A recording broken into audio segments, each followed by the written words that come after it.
Hey, I'm Jess Hugo, personal trainer and nutritionist, and I am here to show you that life is messy, but we're doing it anyway. Welcome to Doing It Anyway, the podcast for building the life that you want without burning out. Let's get into it.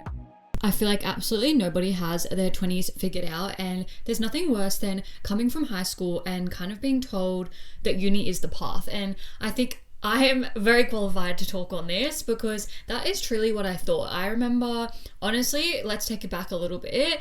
Year 9, 10, I was like, yep, got to really lock in, get serious about school, really got to get like such a good ATAR, go to uni, do all the things. I remember I can't remember if it was year 9 or 10, but one of the two, where I was kind of like, I think I want to study law.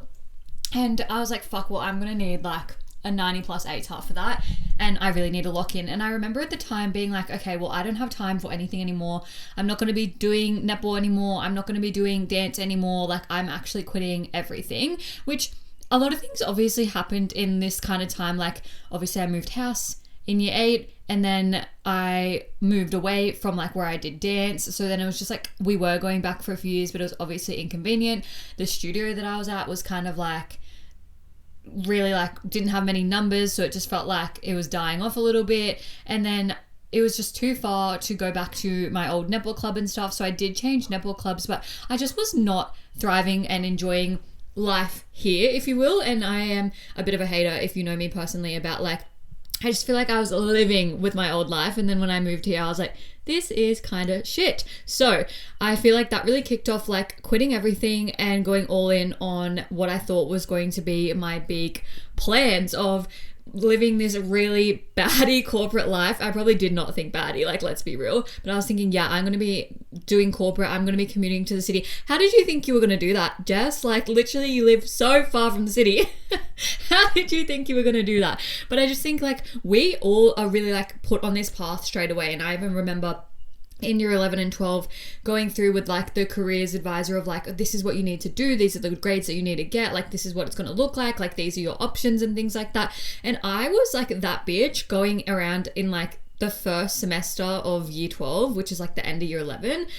Is it called semesters? Term, sorry. I'm on the uni chat. Anyway, asking like all of my teachers for, oh my God, why am I forgetting the lingo? Not like referral letters, like recommendation letters.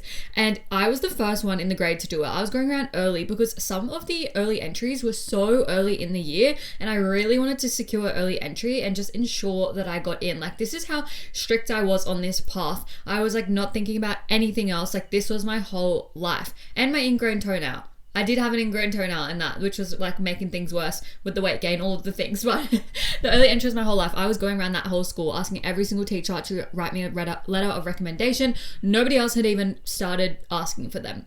And the reason I'm bringing this up is because that's how important it was to me. I was looking at unis everywhere. I even literally applied and got early entry at the University of Canberra.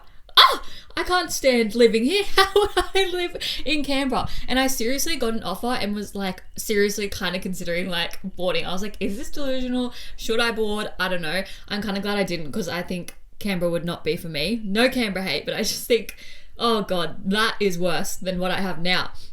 Anyway, clearly I'm on this path, right? I'm going around getting all these letters, and even some of the teachers were like, no one's asked me for a letter before. This is so weird. I ended up going in with like 8 letters of recommendation. Like every single subject I had a letter.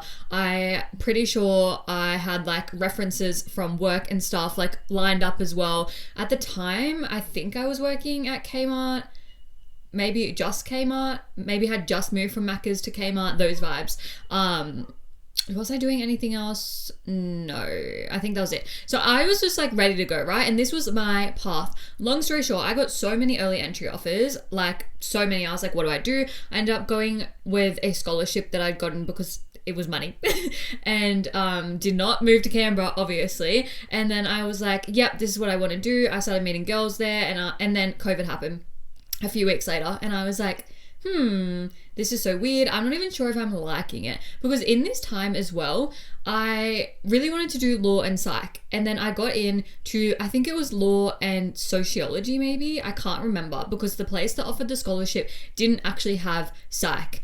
And then I was like, fuck, I need to like move unis to do psych. This is how stuck I was on the path, guys. Like I'm trying to set the scene of like, I was willing to go above and beyond, get all these recommendations, move unis, like do this and that just to like study this career, which like, did I even know much about? Not really. Like at the end of the day, I really didn't. And I feel like it's because we really got set up to this point of like, yep, uni is like the next move, the next option. Like that's where you're going to go. You're going to go do that for 5-6 years. And then you're going to be like working in the real world and living life and whatever. And like, obviously COVID affected that. So many things have affected that. Like since like, I just feel like since like COVID, why has just so much bad stuff happened? And I feel like that has just been the pivotal of my early 20s. And I'm like, what the fuck? Like when you think back on it, and I always say this, my timelines are so blurry because it's like, I actually can't even fathom what the fuck has just been happening. It's actually insane. But essentially, yeah, I ended up doing that for a bit. I did the law, then I changed unis, and then I had to wait because you can't change mid-semester, which is just stupid as well. Like, why can't I just start in semester, whatever?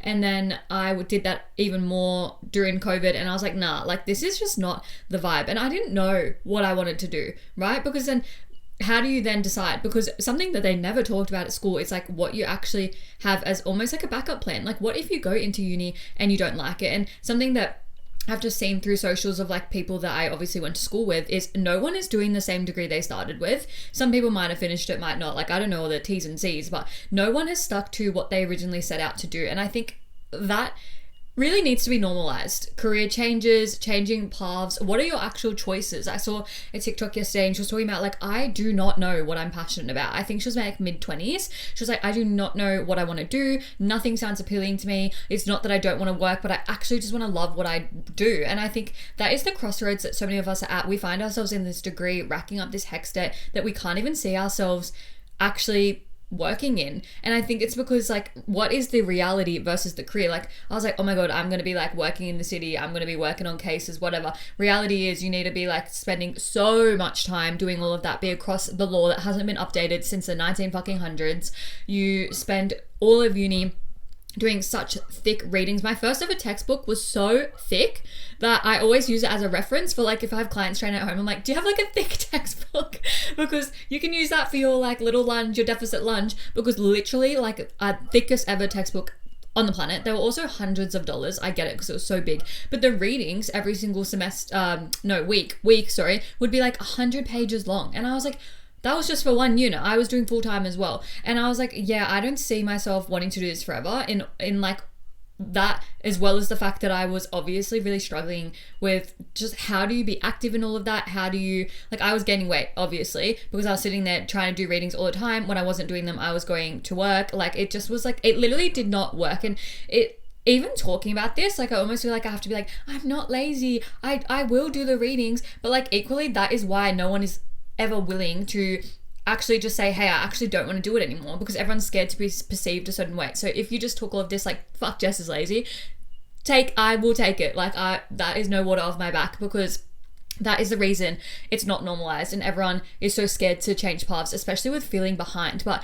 you're going to be more behind sticking to something long term between the debt and like the amount of time that you put into it, rather than changing a couple years in and actually really feeling aligned with where you are. I also think as well, now that everything continues to go further, like everyone I know that's working in marketing doesn't have a business or marketing degree.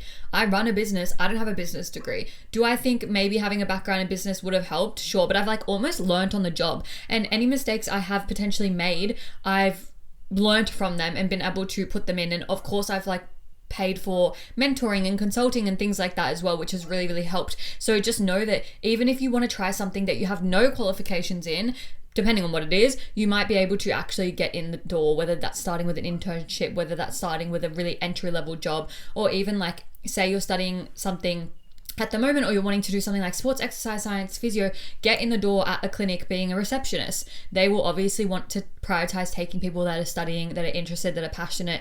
And I did make an episode with a guest episode a few months ago now where we talked about she hires based on passion. She doesn't care about you being passionate for her business, but passionate for something. So really finding out your passion and your why, and not letting feeling lost control things, because a lot of the time we feel lost when we just keep it in our brains. I actually find that as well, if you don't have someone to talk to about things, like it all feels very consuming up there. And I have had this conversation a lot recently where it's like, how much better do you feel now that you've just kind of got it off your chest, written it down on paper, and no one's reading your journal. I am breaking up the episode to talk about how 50% of you are not subscribed to the podcast. If you've been getting any kind of value, tips, tricks, implementing anything, I would love if you could follow along. It really helps me help you bring on bigger guests and just create more content around everything you're needing to build your dream life. So if you haven't already, take a second, follow along on whatever platform you're listening to, and let's get back to the podcast. No one is reading that and thinking anything. They're never going to understand how you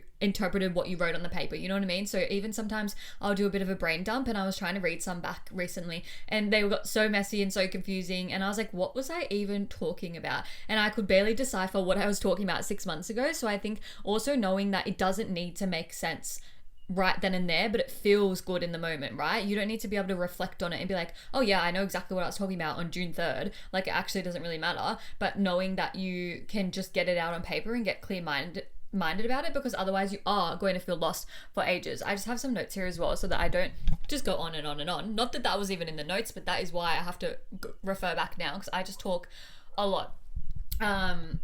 So feeling like you have it all kind of figured out, but then there's so much pressure that comes with uni, not to mention if you're in a degree that has like placements and stuff.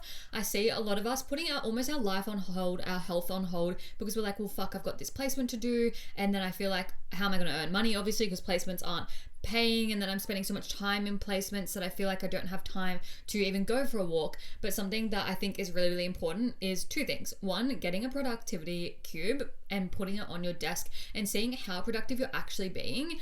Whilst I relate to this a lot, I would sit there for hours and hours and hours, and I probably could get a lot done in a short amount of time if I wasn't sitting there like procrastinating and really overthinking everything. And a lot of the time we get so much clarity from just moving and also like getting off our phones. And I know everyone says this and it's so shit to hear, but even like coming into the podcast episode today, I was like, I don't want to wake up, consume social media, have other people's opinions kind of like skew with mine. And whilst I don't take anyone's opinions on for anything, obviously subconsciously you just think about, oh, like this person said this, now it kind of sways your opinion on things. So I was like, I'm just going to put on some music, get ready for the morning, organize some stuff, and then like jump into the recordings. I actually did go into client messages, but I didn't go into like anything of like consumption, because that is going to always change your thoughts on things, right? So when you're in that procrastination bubble, something really, really good is to just literally get up, go for a walk, even if it's just around your house. Literally, I'll do like laps of the kitchen sometimes. Like, I will sometimes send some snaps to my friends and I'm just like walking up and down the hallway like a psychopath, just to get some movement, some blood flowing, get moving. Or if you're actually just sitting there getting nothing done, break it up. Oh my gosh, I'm gonna go to the gym.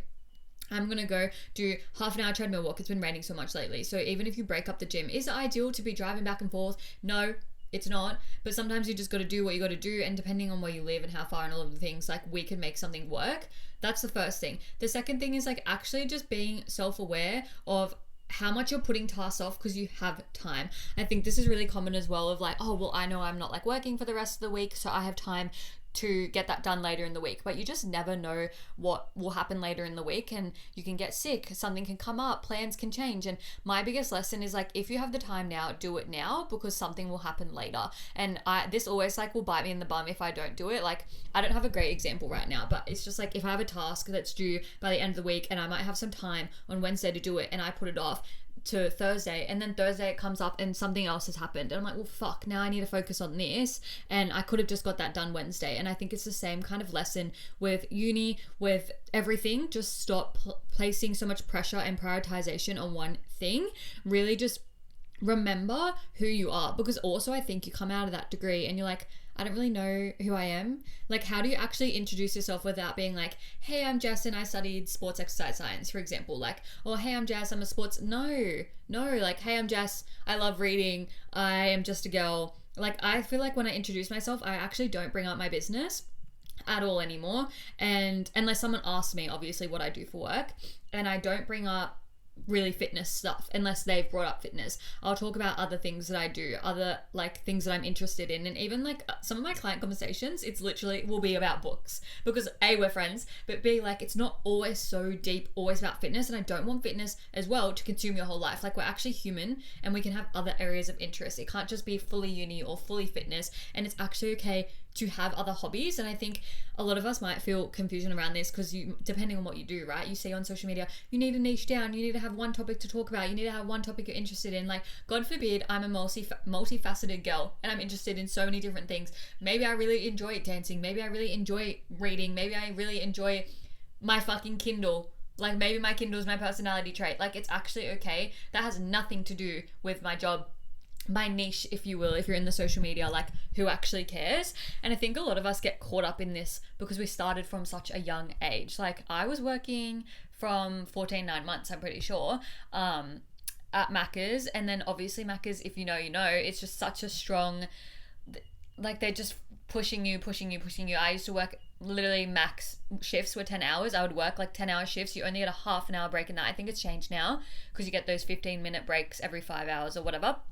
Literally half an hour. So I'd be on my feet on the floor for 9.5 hours, getting paid $8 because I was a part-time employee. Diabolical, but it really like sets you up, right? Then I had Kmart, I had Dusk. Where else have I worked? Oh, the gyms, obviously the 2 different gyms. I feel like I'm missing something, but I don't know. But through all that time, right, that's just like job. And you had school, uni, everything in it. It's like, where was my personality in that? Where was the time for me in that? And like, where was it normalized to be okay? So I think something I just want you to get out of this is like, it's okay to change your mind and discover who you are later in life. And I've even seen someone recently talking about how she's fully quitting her career.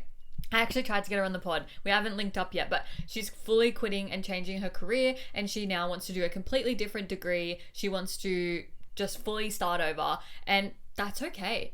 That is okay. And like in this time, she's like obviously having to pick up odd jobs and stuff because she still has a mortgage and things, but it's like, why is that not acceptable? Because the safe option is to stay in the job you hate in order to pay off your mortgage or to pay your bills or whatever it may be. But that's not actually going to keep her happy long term. That's actually not going to keep her satisfied, fulfilled, all the things. And I think a lot of the time we say this is really affecting our mental health, but then we keep going back and we don't look for more. So take this as your sign that it's actually okay to change. If you're not happy in something, like that's okay. And sometimes you don't come to the realization until you have a conversation. So having a conversation with someone that you can actually like trust to talk about these things with, that won't give judgments, but will just be like the neutral party to it all. Because nobody really knows what you're doing or what you're going through, right? No one knows that your work contract's ending soon. No one knows that you're unhappy at your job. So you can, you know, in the back end, start looking elsewhere. Look on Seek, see what's out there, see what you're passionate about, what you're interested in. Start like looking at what other people are doing of like, oh, they do X for work. This looks really, really cool. Like,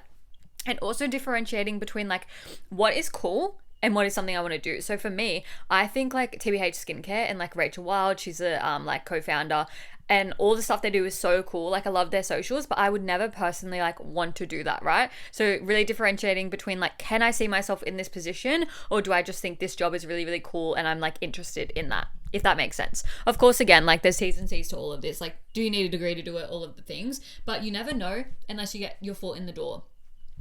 And I think speaking up can always like bring these insecurities of us. Like, I'm scared to go talk to someone else and get a different opportunity. I'm scared to put myself out there again and job interview and feel like dust off my resume and like re-spark this whole thing. But I think like that is actually a really cool place to be, and like, wow, I have the opportunity to go and apply for a different job. I have the opportunity to meet new people, and it is scary, but the only way you're going to get better at interviewing, better at networking, better at putting yourself out there is by doing it. Sitting at home stressing about it is not going to get you anywhere.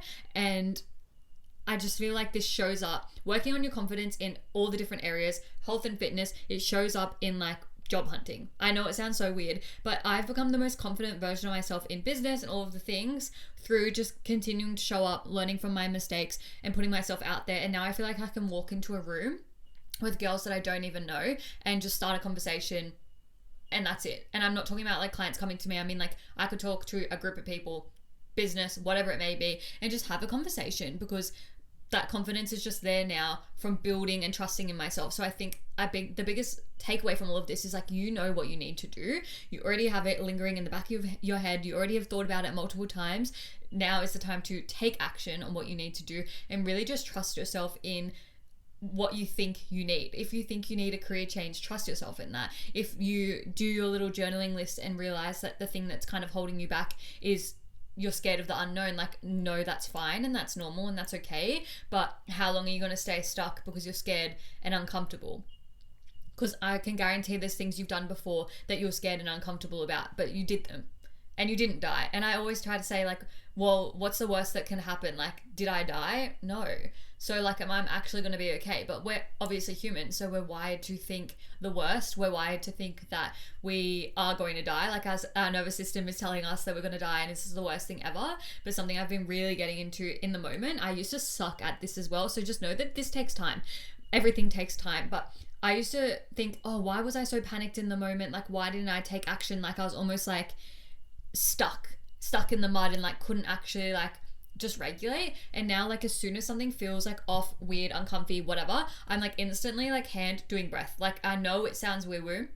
Maybe I'm not really doing it in front of people. I kind of just do it on my own. But like, it sounds woo woo, but now I actually can remember and instantly know what to do. So that's not something that you just get like born with. And none of this, you're not born with confidence. It's something that you just keep doing the actions over and over, and then you remember, and then that's how you respond. And it's like going from reactive to like responsive in a neutral, chill, like calm place. And this took me years, guys. So if you're listening to this thinking that is not me, I panic, I get stuck in the mud, like I'm paralyzed with fear.